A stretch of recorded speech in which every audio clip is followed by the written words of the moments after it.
Hello students, welcome to NCERT gateway. Free NCERT series में आज हम करने वाले हैं क्लास 6 से हिस्ट्री से चैप्टर 8 जो कि है vital villages thriving towns. Prabhakar at the black Smiths shop. Prabhakar एक लोहार की दुकान पर। Prabhakar set watching the Smiths at the local shop. Prabhakar कहाँ पर बैठा है? एक लोहार की शॉप पर बैठा है, दुकान पर बैठा है और वहां देख रहा है। बैठा क्या देख रहा है? There was a small bench on which iron tools like axes and sickles were laid out ready for sale. वहां पर एक बेंच पर आयरन के यानी लोहे के कुछ टूल्स पड़े हैं जिनमें क्या है, एक्सिस यानी कुल्हाड़ी और सिकल्स। सिकल्स देखो ऐसे होती है, कुछ हैंडल लगा होता है और कुछ ऐसे करके लोहे का ये एक टूल होता है। ठीक है, ये होता है सिकल, जो सेल होने के लिए रेडी थे। A bright fire was burning and 2 men were heating and beating metal rod into shape. आग जल रही थी और 2 आदमी थे जो कि उस लोहे की जो रोड्स थी मेटल की उसको गर्म कर रहे थे और उसको आकार में ढाल रहे थे। It was very hot and noisy and yet it was fascinating to watch what was happening. वहां पे बहुत गर्मी थी और बहुत शोर था, लेकिन फिर भी ये सब जो वो बैठकर देख रहा था बहुत उसे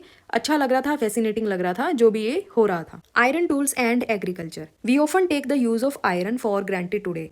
आजकल जो हम लोहे का इतना प्रयोग कर रहे हैं वो एक आम बात हो चुकी है। Things made of iron and steel are part of our daily lives. लोहे का या फिर स्टील का प्रयोग हमारे जीवन का एक पार्ट हो चुका है। The use of iron began in the subcontinent around 3000 years ago. लोहे का प्रयोग तकरीबन इस सब कॉन्टिनेंट में जहाँ पे हम रहते हैं तकरीबन 3000 साल पहले ही लोहे का प्रयोग होना शुरू हो गया था। Some of the largest collection of iron tools and weapons were found in the megalithic burials about which you read in chapter 5। Chapter 5 में आपने पढ़ा होगा मेगालिथिक्स बरियल्स जो हमने पढ़ी थी, तो उसमें हमें क्या मिले थे?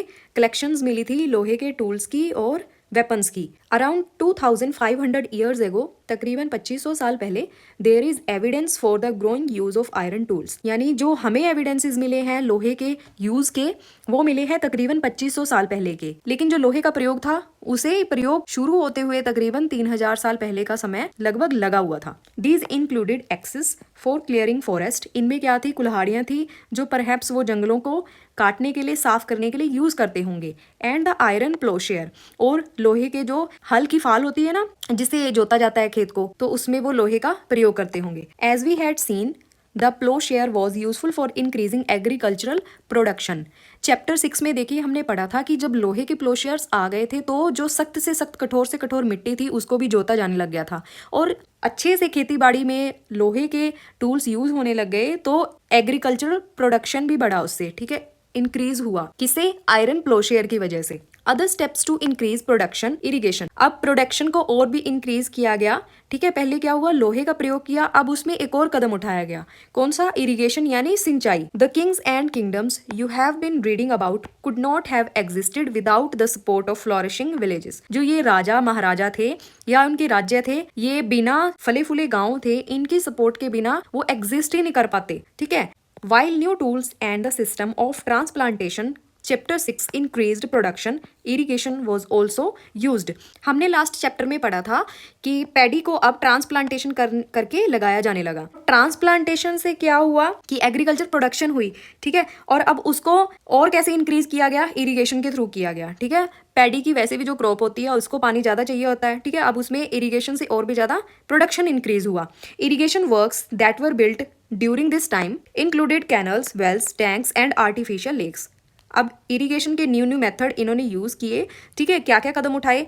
कैनल्स यानी नहरें बनाई, वेल्स कुएं खुदवाए, टैंक्स बनाए जिनमें वाटर स्टोरेज की जाती थी, आर्टिफिशियल लेक्स जैसे जो आर्टिफिशियल तरीके से पानी को स्टोर किया जाने लगा। ठीक है, ये इरिगेशन न्यू स्टेप्स उठाए। If you look at the chart, अगर आप इस चार्ट को देखो, you will find that some of the stages in the construction of irrigation works are mentioned। इसमें कुछ स्टेप्स बताए गए हैं इरिगेशन वर्क्स की कंस्ट्रक्शंस के। ठीक है, fill in the rest by using the following phrases. ये कुछ फ्रेजेस दिए हुए हैं, कहते हैं ये जो ब्लैंक्स दिए हुए हैं इनको आप फिल कीजिए। ठीक है, तो इसमें कौन कौन से फ्रेज है पहले वो पढ़ लेते हैं। Labour is provided by the people, यानी जो लेबर थी वो लोगों के द्वारा प्रोवाइड करवाई जाती थी, यानी लोग खुद काम करते थे। Farmers also benefit because crop production is more certain. अब फार्मर्स को, किसानों को और भी फायदा होने लग गया क्योंकि अब उनकी क्रॉप में क्या हुआ, फसलों में क्या हुआ, उनकी प्रोडक्शन बढ़ी। ठीक है, farmers have to increase production to pay taxes. अब किसानों को अपनी प्रोडक्शन इसलिए भी बढ़ानी पड़ती थी क्योंकि अब उन्हें क्या पे करना पड़ता था? राजा को टैक्स पे करना पड़ता था। Kings provide money and plan irrigation works. अब राजा टैक्स तो लेता था, बदले में क्या देता था? वो मनी भी प्रोवाइड करवाता था और योजनाएं बनाता था, किसके लिए? सिंचाई के कामों के लिए। ठीक है, तो अब हम इसको फिल करते हैं। यहाँ पे देखिए फर्स्ट लाइन क्या दे रखी है, Kings need money for आर्मीज, places, palaces and forts. अब जो राजा था उसको धन चाहिए होता था अपनी सेना को, अपने जो किले हैं और अपना जो महल है उसको नियमित रूप से चलाने के लिए। ठीक है, राजा को क्या आवश्यकता पड़ी? मनी की। ठीक है, तो मनी कहाँ से आएगी? They demand taxes from farmers. अब राजा को धन की आवश्यकता है तो उसने क्या योजना बनाई? टैक्स लगाया किन पे? फार्मर्स पे। ठीक है, फार्मर्स क्या पे करेंगे? टैक्स पे करेंगे। तो थर्ड यहाँ पे क्या आ जाएगा? अब फार्मर्स को टैक्स भरना है। ठीक है, तो farmers have to increase production to pay tax. ये थर्ड पे आएगा क्योंकि फार्मर्स को टैक्स पे करना है, तो अब उसको अपनी इंक्रीज क्या करनी पड़ेगी? प्रोडक्शन को इंक्रीज करना पड़ेगा। फोर्थ पे क्या दे रखा है? This is possible with irrigation. अब प्रोडक्शन इंक्रीज कैसे होगी? ये होगी इरिगेशन से। ठीक है, अब प्रोडक्शन इंक्रीज हो गई है। अब नेक्स्ट पॉइंट क्या आएगा अब इसमें? तो इरिगेशन को कौन प्रोवाइड करेगा? देखिए यहाँ पे पॉइंट दे रखा है ये, king provide money and plan irrigation works. तो अब राजा क्या करेगा? इरिगेशन की योजनाएं बनाएगा और उसके लिए धन भी देगा। ठीक है, अब ये जो इरिगेशन वर्क है ये कौन करेगा? सिंचाई की योजनाएं जो बनाई जा रही हैं, अब उसके लिए कुएं खुदवाने, नहरें बनवानी है, तो लेबर की आवश्यकता पड़ेगी। तो लेबर कौन प्रोवाइड करेगा? Labour is provided by the people. तो यहाँ पे लोग एज अ लेबरर काम भी करेंगे। उससे क्या होगा? प्रोडक्शन इंक्रीजेज होगी। अब देन सो डज रिवेन्यू। अब क्या आएगा? रिवेन्यू आएगा, क्योंकि अब क्या हुआ है? प्रोडक्शन में सीधा सीधा क्या हुआ है? इंक्रीमेंट हुआ है। तो अब राजा को टैक्स भी मिलेगा, और टैक्स कौन पे करेंगे? एज यू ऑलरेडी नो, कौन पे करेगा? Farmers also benefit because crop production is more certain. अब टैक्स भी भर सकते हैं और इरिगेशन से उनकी क्रॉप प्रोडक्शन में इंक्रीमेंट भी होगा। ठीक है, तो थर्ड पे ये आएगा। ठीक है, ये मैंने नंबरिंग दे रखी है पीछे, ये आप एक बार खुद से भी ट्राई करके देखना। Who lived in the villages? गांव में कौन रहते थे? There were at least 3 different kinds of people living in most villages in the southern and northern part of the subcontinent. ये जो टॉपिक है मोस्ट इंपॉर्टेंट टॉपिक है। इसमें से प्रीवियस ईयर सीटेट में भी और पीएस टेट में भी सीधे क्वेश्चन पूछे गए हैं, तो ये आपका टॉपिक मोस्ट इंपॉर्टेंट रहने वाला है। चलिए देखिए क्या कह रहा है कि 3 तरह के लोग रहते थे। कहाँ पे? साउथ वाले पार्ट में भी और नॉर्थ वाले पार्ट में। ठीक है, पहले हम पढ़ते हैं साउथ वाले। In the Tamil region, large landowners were known as villar। जो बड़े बड़े जमींदार होते थे, लैंड ओनर यानी जिनके पास अपनी जमीन होती थी, उनको क्या बोलते थे? विल्लार।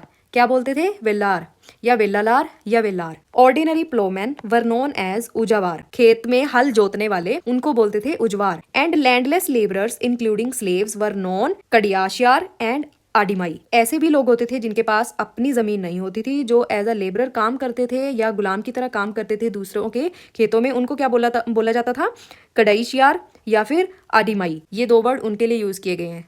वेल्लालार large land owners, uzhavar ploughman ordinary ploughman, और कडियासियार आडिमाई ये होते थे लैंडलेस लेबरर्स। अब नॉर्थ वाले पार्ट में देख लेते हैं। In the northern part of the country the village headman was known as the grama bhojaka. ये मोस्ट इंपॉर्टेंट है। जो विलेज का हेडमैन होता था उसको क्या बोलते थे? ग्राम भोजक। विलेज का headman gram Bhojak.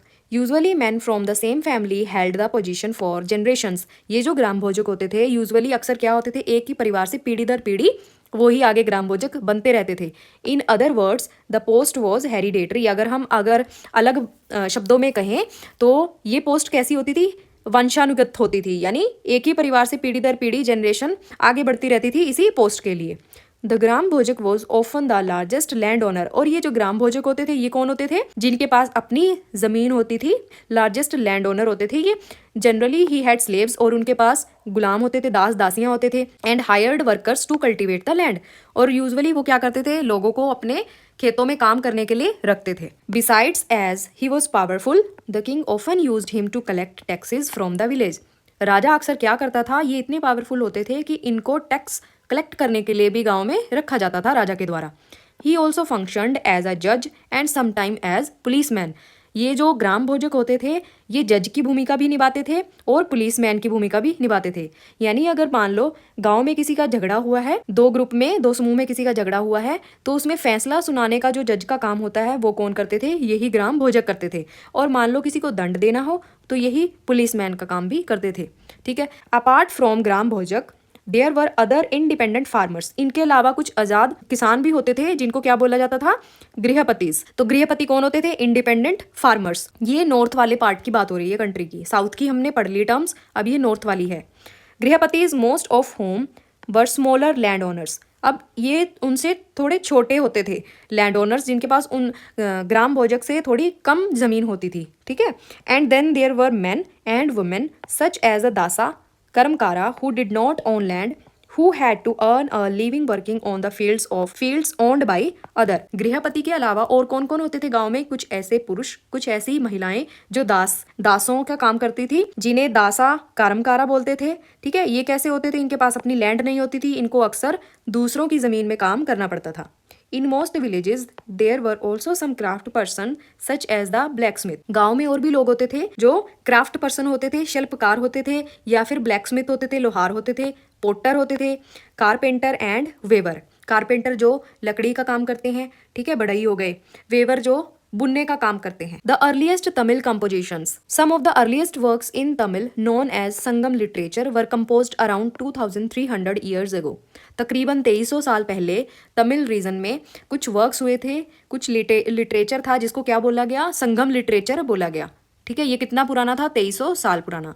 These texts were called Sangam because they were suppose to have been composed and compiled in assemblies known as Sangams of the poets that were held in the city of Madurai. ये जो text थे इनको संगम क्यों बोला गया? क्योंकि अक्सर ये असेंबलीज में लिखे जाते थे, बनाए जाते, बड़े बड़े कवि आते थे, कवि सम्मेलनों में इनको टेक्स्ट को लिखा गया था, कंपोज किया गया था, और ये कवि सम्मेलन कहाँ हुए? मदुरई सिटी में हुए, तो इन्हें इसीलिए संगम बोला गया। The Tamil terms mentioned above are found in Sangam literature. जो ये वेल्लालार, उजवार, ये टर्म्स यूज हुई हैं, ये तमिल संगम लिटरेचर है, वहां से हमें ये मिली हैं, और ये तमिल टर्म्स हैं। Finding out about cities, stories, travellers, sculptures and archaeology. You may have heard of the Jatakas. आपने जातकास के बारे में सुना होगा। दीज वर स्टोरीज, ये क्या होती थी? ऑफन ये स्टोरीज होती थी that were probably composed by ordinary people, जो आम जनता द्वारा, आम लोगों द्वारा लिखे गई थी, बनाई गई थी, and then written down and preserved by Buddhist monks. जो जातकास हैं ये आम लोगों द्वारा बनाई गई थी, इनको लिखा किन्होंने था? इनको फिर लिखा गया और इनको प्रिजर्व किया गया बुद्धिस्ट मॉन्क्स के द्वारा, जो भिक्षुक होते थे, बोधि, उनके द्वारा इसको प्रिजर्व किया गया। Here is a part of जातका स्टोरी। यहाँ पे एक जातक स्टोरी है which tells us how a poor man gradually become rich, कि कैसे एक गरीब आदमी धीरे धीरे अमीर बन गया। तो चलिए वो स्टोरी देख लेते हैं। The clever poor man। Once upon a time there was a clever poor young man who lived in a city। एक शहर में चालाक यंग आदमी रहता था। His only resource was a dead rat। उसके पास एक ही एक स्रोत था, वो भी क्या था? मरा हुआ चूहा। He started off by selling it for a coin to a hotel for their cat. उसने सोचा उसको सेल करना, और किसको सेल करना? एक होटल में एक सिक्के के बदले उसको सेल करना चाहा, वो भी उनकी बिल्ली के लिए। Then one day there was a storm. एक दिन तूफान आया। The king's garden was littered with branches and leaves and the gardener was at a loss as to how to clear the mess. राजा के बाग में इधर उधर बहुत सारी टहनियां, पत्ते बिखर गए, और वहां के मालिक को लगा कि अब इसको इतना जो गंद मचा है इसको कैसे साफ किया जाए। The young man offer to clean the garden if he could keep the wood and leaves. जो ये पुअर मैन था, इसने ऑफर दिया उस मालिक को कि मैं इसको बाग को साफ कर दूंगा, लेकिन एक शर्त पर, अगर ये लकड़ियां और ये पत्ते आप मुझे दे दो। The gardener agreed at once. तो जो वहां का माली था वो सहमत हो गया उसकी इस शर्त से। The young man rounded up all the children who were playing with an offer of sweets for every stick and leaf that they could collect. अब उसने योजना बनाई, वहां पे जो बच्चे खेल रहे थे उनको ये लालच दिया कि अगर आप ये सारी टहनियां, ये सारे पत्ते जितने भी आप कलेक्ट करोगे, आपको उसके बदले में मिठाई दी जाएगी। In no time every scrap had been neatly piled near the entrance. कि देखते ही देखते सारा वो जितना भी वहां पे गंदगी मची हुई थी सब इकट्ठा करके उसको गेट के एंटर में रख दिया गया। Just then the king's potter was on the look out for fuel with which to bake his pots. जैसे ही वहां पे राजा का जो पोटर था, जो घड़े बनाता था, उसको लकड़ी की आवश्यकता पड़ी, क्योंकि उसने उन मिट्टी के घड़ों को पक्का करना था पकाकर। So he took the whole lot and paid the young man for it. उसने कहा कि आप मुझे ये सारी जितनी भी लकड़ी पत्ते पड़े हैं आप ये मुझे दे दो, मैं आपको इसके बदले में पैसे दूंगा। तो उसने उससे वो लकड़ी सारी खरीद ली। Our young man now thought of another plan. अब इस यंग मैन ने एक अलग योजना बनाई। क्या योजना बनाई? He carried a jar full of water to the city gate. उसने एक जार भरा पानी का और वो शहर के गेट पर बैठ गया उसको लेकर। And offered water to 500 grass cutters. वहां पे 500 ग्रास कटर्स थे जो घास काटने वाले थे, उनको उसने पानी पिलाया। दे वर प्लीज्ड एंड सेड, वो जो घास काटने वाले थे वो बड़े प्लीज्ड हुए, बड़े खुश हुए। उन्होंने उनको कहा, उस यंग मैन को, you have done us a good turn, कि आपने ये बहुत अच्छा कार्य किया है। Tell us what can we do for you, आप बताइए कि हम आपके लिए क्या कर सकते हैं। ही रिप्लाइड, उसने रिप्लाई किया, I let you know when I need your help, मैं आपको बताऊंगा जरूर जब मुझे आपकी हेल्प की आवश्यकता पड़ेगी। He then made friends with a trader, अब बाद में उसने दोस्त बनाए, किसके साथ, व्यापारी को अपना दोस्त बना लिया। किसने, उस पुअर यंग मैन ने। One day the trader told him, अब जो उसने ये मित्र बनाया था व्यापारी, अब उस व्यापारी ने उसे कुछ बताया एक दिन कि tomorrow a horse dealer is coming to town with 500 horses, कि कल शहर में एक बहुत बड़ा डीलर आ रहा है, घोड़ों का व्यापारी आ रहा है, जो कि अपने 500 घोड़े लेकर आएगा। हियरिंग दिस, ऐसा सुनते ही a young man went back to the grass cutters, जैसे ही उसने सुना वो तुरंत गया कहाँ पे, उन घास काटने वालों के पास। He said, please give me a bundle of grass each and don't sell your grass till mine is sold. उसने उस 500 ग्रास कटर्स को कहा कि प्लीज़ आप मुझे हर एक एक बंडल घास का दे दीजिए, और जब तक मेरा पूरे ग्रास ये सेल ना हो जाए, बिक ना जाए, तब तक आप अपना ग्रास या अपना घास मत बेचना। दे एग्रीड, ऐसा सुनते ही वो सहमत हो गए। And gave him 500 bundles of grass, उन्होंने 500 गट्ठड़ उसको घास के दिए। When the horse dealer could not buy grass anywhere else, he purchased the young man's grass for 1,000 coins।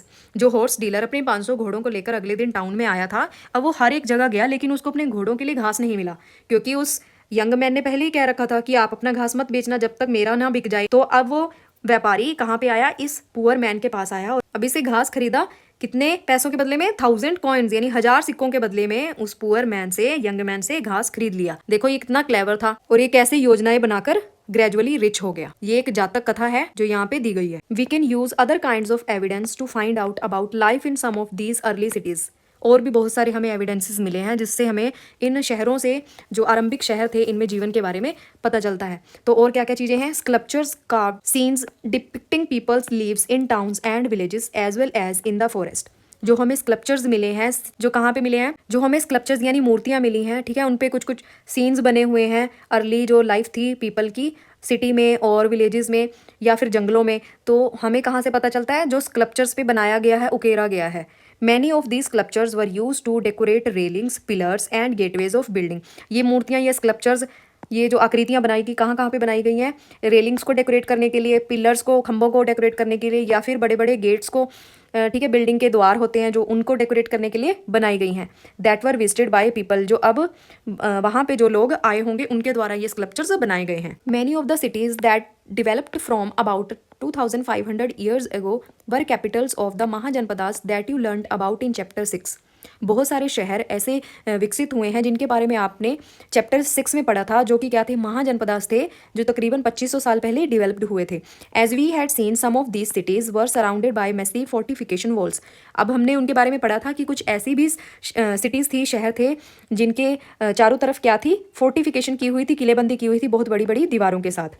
In many cities archaeologist have found rows of pots और ceramic rings arranged one on top of the others.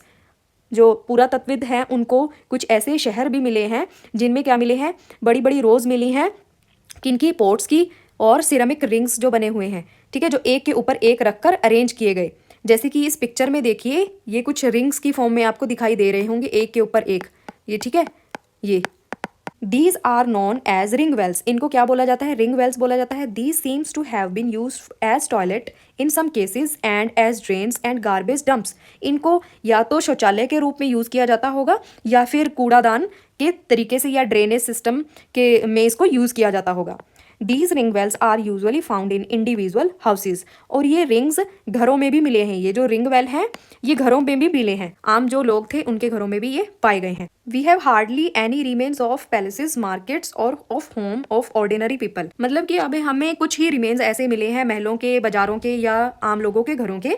Perhaps some are yet to be discovered by archaeologist. या फिर ऐसा हो सकता है कि अभी कुछ मिले नहीं हैं, जब आर्कियोलॉजिस्ट और डिस्कवर करेंगे क्या पता उनको और भी मिल जाएं, अभी हमें थोड़े ही मिले हैं। Others made of would, mud, brick and thatch may not have survived. और ऐसा भी हो सकता है क्या पता जो लकड़ी के बने हों, ईंटों के बने हों, और थैच होता है वो छप्पर जो घास फूस का बनाया जाता है, तो उससे बने हो, क्या पता वो सर्वाइव ना कर पाए हों।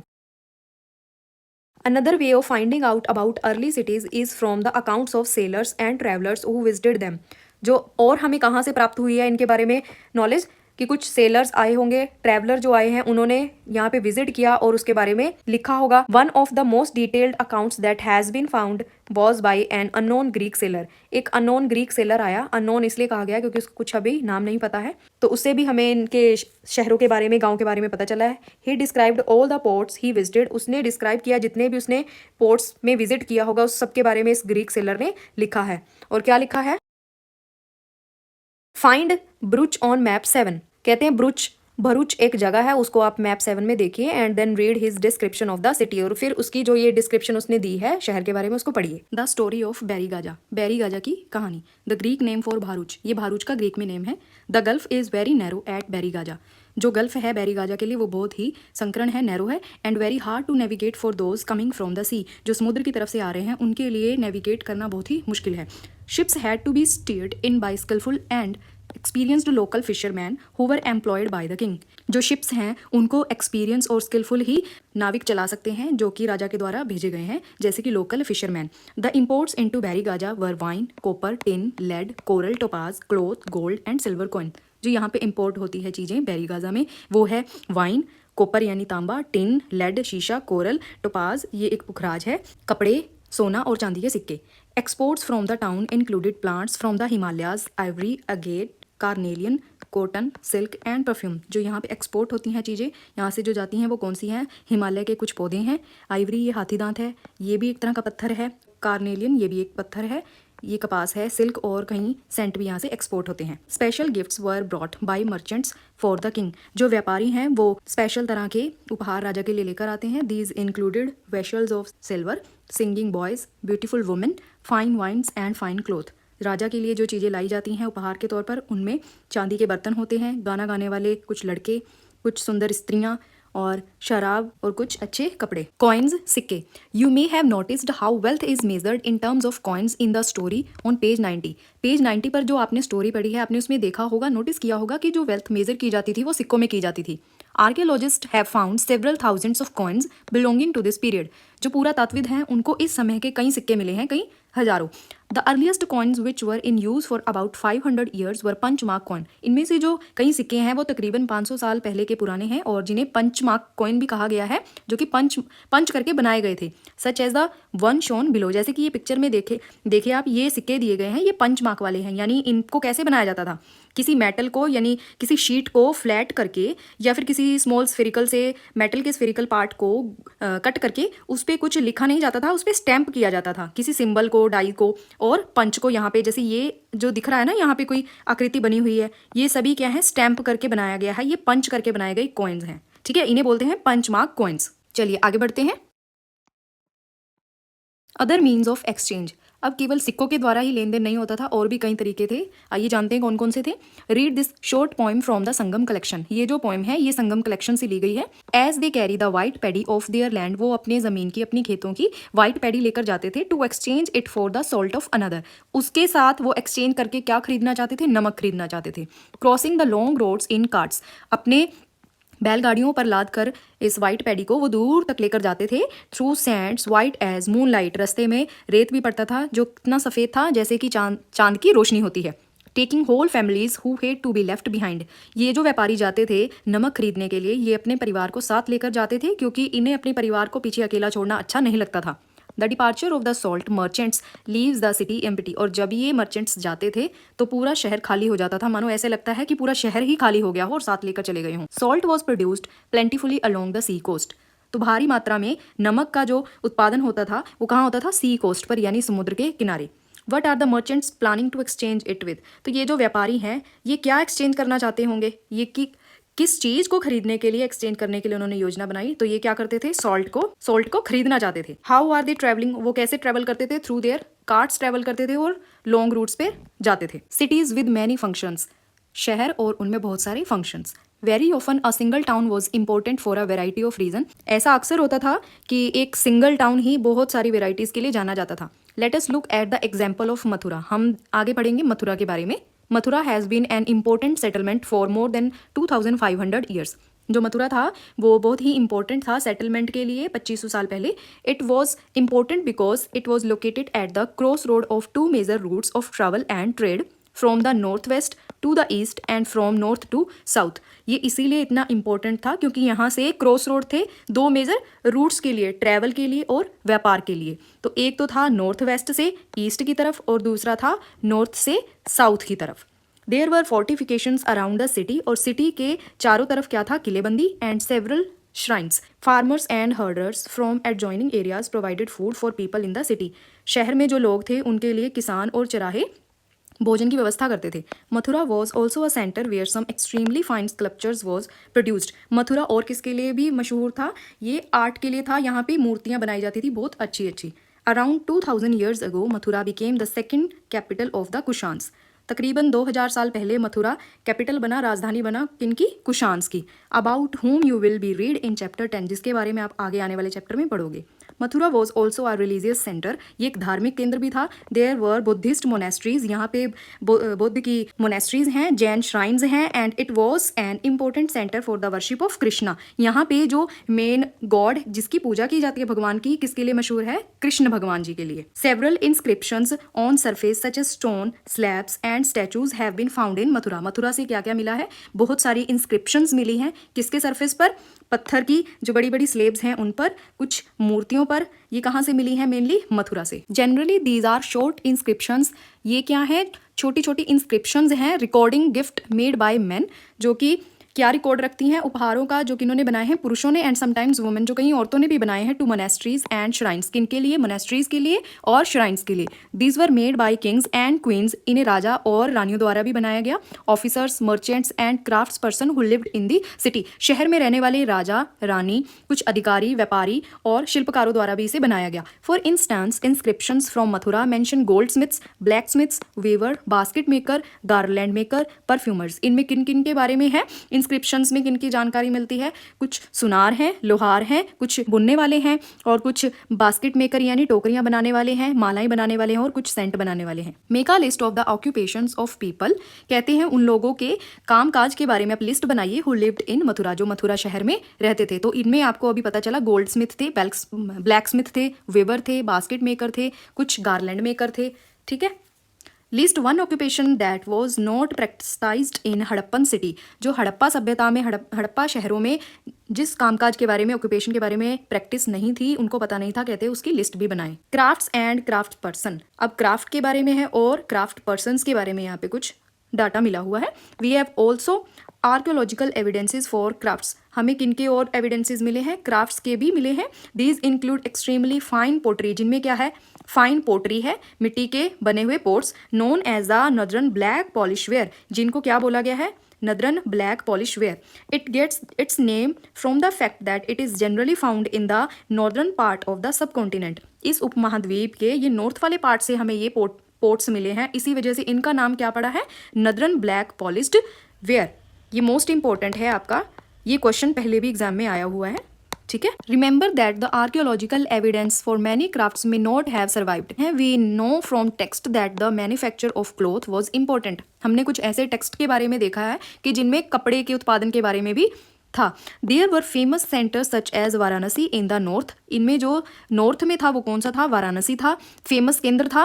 And Madurai in the south, south में मदुरई था. Both men and women worked in these centres. और इन फेमस सेंटर्स में कौन वर्क करते थे, पुरुष भी थे और महिलाएं भी काम करती थी. Many craft persons and merchants now formed associations known as shrenis. अब इन क्राफ्ट पर्सन्स ने, जो व्यापारी और क्राफ्ट पर्सन थे, इन्होंने मिलकर कुछ एसोसिएशन बनाए जिनको क्या कहा जाने लगा, श्रेणीज कहा जाने लगा. ठीक है. These श्रेणीज of craft persons provide training, procured raw material and distributed the finish product. अब ये जो श्रेणीज हैं, इनमें जो काम करने वाले क्राफ्ट पर्सन थे वो क्या करते थे, वो ट्रेनिंग प्रोवाइड करवाते थे, कच्चा माल प्रोवाइड करवाते थे और डिस्ट्रीब्यूट करते थे फिनिश प्रोडक्ट को, यानी जो फाइनल प्रोडक्ट बन के तैयार होता था. Then shrenis of merchants organised the trade. अब ये श्रेणीज, जो व्यापारियों की श्रेणियां बनी हुई थी, ये ही व्यापार को ऑर्गेनाइज करती थी. Shrenis also served as banks where rich man and women deposits money. अब ये श्रेणी बैंक का काम भी करती थी, क्योंकि यहाँ पर जो अमीर पुरुष थे, महिलाएं थी, वो अपने पैसे को डिपॉजिट भी कर सकते थे. This was invested and part of the interest was returned or used to support religious institutions such as monasteries. और ये अब किसका पार्ट बन चुकी थी? इन्वेस्ट करने का. कहाँ इन्वेस्ट करती थी ये? धार्मिक जो इंस्टीट्यूशंस थे उनको और मोनेस्ट्रीज को भी ये लोग क्या करते थे? मनी के द्वारा सपोर्ट करते थे, इन्वेस्ट करते थे. Rules for spinning and weaving. Spinning के लिए और वेविंग के लिए कुछ नियम होते थे. These rules are from the Arthashastra mentioned in chapter 8. Chapter 8 में आपने पढ़ा होगा अर्थशास्त्र के बारे में, जो किसने लिखी थी? कौटिल्य ने लिखी थी. ये जो नियम है वो उसमें से बताए गए हैं.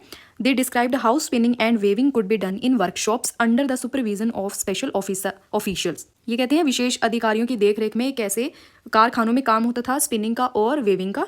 Widows, young women who are differently abled, nuns, mothers of courtesans, retired women servant of the king, women who have retired from services in temples may be used for processing wool, bark, cotton, hemp and flax. इस कारखाने में कौन कौन सी महिलाएं काम करती थी?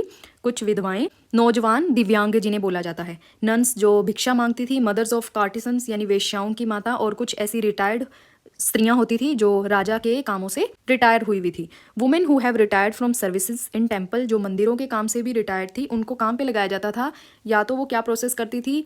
ऊन का, या बार्क यानी ये होती वृक्ष की छाल, कॉटन को साफ करने का, वेव करने का, या फिर बटुए बनाने का. This should be paid according to the quality and quantity of work. जिस हिसाब से वो काम करती थी उनकी गुणवत्ता के आधार पर ही उनको क्या होता था? सैलरी दी जाती थी. Women who are not permitted to leave their homes can send maid servants to bring the raw material from the superintendent and take the finish work back to him. जो महिलाएं जिन्हें अनुमति नहीं थी घर से बाहर निकलने की, वो अपनी मेड्स को, अपनी दासियों को भेजकर कच्चा माल घर पर मंगवा सकती थी और घर से ही उनको वो अपना काम पूरा करके दासियों के हाथ भेजना होता था.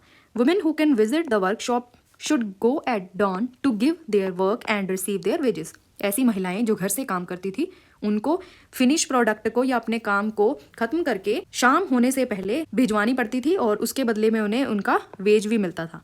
There should be enough light to examine the work. ये शाम होने से पहले फाइनल प्रोडक्ट को इसीलिए भेजना पड़ता था क्योंकि उसको रोशनी में ही एग्जामिन किया जा सके, देख परख की जा सके. In case the superintendent looks at the women और talks about anything other than the work, he should be punished. अगर सुपरिटेंडेंट देख लेता था कि महिलाएं काम के टाइम पर, काम के समय पर बातें कर रही हैं, काम नहीं कर रही हैं या उनका ध्यान कहीं और है, तो उनको दंड भी दिया जाता था. If a woman does not complete her work, अगर कोई महिला अपना काम समय पर खत्म नहीं करती थी, शी विल हैव टू पे अ फाइन, उन्हें हर्जाना भी भुगतना पड़ता था. And her thumbs can be cut off, और कई बार तो उनके अंगूठे भी कट कर दिए जाते थे. Make a list of all the women who could be employed by the superintendent. कहते हैं लिस्ट बनाइए सभी महिलाओं की जो वहां पे काम करती थी. तो देखिए यहाँ पर बताया गया है कौन कौन सी महिलाएं थी. Do you think women would have faced any problems while working? क्या आपको लगता है ऐसा कि जो वो महिलाएं कारखानों में काम करती थी उनको किसी समस्या का सामना भी करना पड़ता होगा? अ क्लोजर लुक अरिकामेडु. अरिकामेडु का एक क्लोजर लुक. फाइंड अरिकामेडु इन पुडुचेरी. ये कहाँ पे है? पुडुचेरी में है अरिकामेडु. कहते हैं उसे ढूंढिए मैप 7 में. And read the box on Rome on page 96. और बॉक्स पढ़िए 96 पेज पर है रोम के बारे में. बिटवीन 2200 एंड 1900 ईयर्स एगो, तकरीबन ये कब की बात है? 2200 और तकरीबन 1900 साल के बीच की बात है. Arikamedu was a coastal settlement where ships unloaded goods from distant lands. Arikamedu ऐसा कोस्टल एरिया है जहाँ पे शिप्स से माल को उतारा जाता था या उन्हें लोड किया जाता था जो दूर दूर से आया होता था. A massive brick structure which may have been a warehouse. एक बहुत बड़ा ईंटों का स्ट्रक्चर था, वो क्या हो सकता था? वेयर हाउस हो सकता था. Was found at the site, जो वहाँ से मिला है. Other finds include pottery from the Mediterranean region. यहाँ से कुछ पोट्री भी मिली है जो कहाँ की है? मेडिटेरियन रीजन से बिलोंग करती है. Such as M4 a tall double handled jar. M4 क्या है? एक डबल हैंडेड जार है, जैसे ये जार है और डबल हैंडेड है. That contained liquids such as wine और ऑयल. इस जार में क्या भरा जाता होगा? या तो वाइन या फिर तेल. And stamped red glaze pottery. यहाँ से कुछ ग्लेज्ड पोट्री मिली है, ठीक है, जिसपे स्टैम्प्ड है. Known as Arretine ware. इसको एरेटाइन वेयर बोला गया है. Which was named after a city in Italy. और इनका नाम इटली के शहर के नाम पर पड़ा. This was made by pressing wet clay into a stamped mould. किसी स्टैम्प्ड मोल्ड में मिट्टी को प्रेस करके इनको बनाया गया होगा. There was yet another kind of pottery which was made locally. कुछ अलग टाइप की भी पोट्री मिली है जिसे शायद लोकली बनाया गया होगा. दो Roman design were use. Romans का क्या है? डिजाइन बना हुआ है. Roman lamps, glassware and gems have also been found at the site. Arikamedu से और क्या क्या मिला है? रोमन लैम्प मिले हैं, ग्लासवेयर मिले हैं और कुछ जेम्स भी मिले हैं. Small tanks have been found that were probably dyeing words use to dye cloth. कुछ छोटे टैंक्स भी मिले हैं जो शायद कपड़ों की रंगाई पुताई के लिए यूज़ किए जाते होंगे। There is a plenty of evidence for the making of beads from semi precious stones and glass. कुछ सेमी प्रीशियस यानी कम अमूल्य जो पत्थर होते हैं उन पे और कुछ शीशे पर बनाए गए कुछ और भी एविडेंसेस मिले हैं जिन पर कुछ बीड्स बनाए गए होंगे, शायद ऐसा कुछ भी एविडेंस मिला है। List the evidence that indicates that there was contact with Rome. कहते हैं लिस्ट बनाइए ऐसे एविडेंसेस की जो इंडिकेट करते हैं कि रोम के साथ भी क्या थे, इनके कॉन्टैक्ट थे। तो अभी हमने ऊपर पढ़ा था यहाँ पर कि वहाँ से क्या मिले हैं, रोमन लैंप्स मिले हैं, ग्लासवेयर मिले हैं और कुछ जेम्स भी मिले हैं। तो ये ऐसे एविडेंस है जिनसे पता लगता है कि इनके किनके आरिका मेडू पीपल्स के किनके साथ, रोमन्स के साथ भी कॉन्टैक्ट रहे होंगे। तो यहीं पे आपका ये चैप्टर खत्म होता है। मैं आशा करती हूँ कि आपको ये सारे टॉपिक अच्छे से समझ आ गए होंगे और अगर आपको कुछ नहीं समझ आया तो प्लीज़ कमेंट करके ज़रूर बताएं। मैं ज़रूर आपके कमेंट का आंसर दूंगी, रिप्लाई करूंगी। और ऐसे ही यूज़फुल वीडियोस के लिए प्लीज़ सब्सक्राइब कीजिए एनसीईआरटी गेटवे चैनल को। तो मिलते हैं अगली वीडियो में and thank you for watching.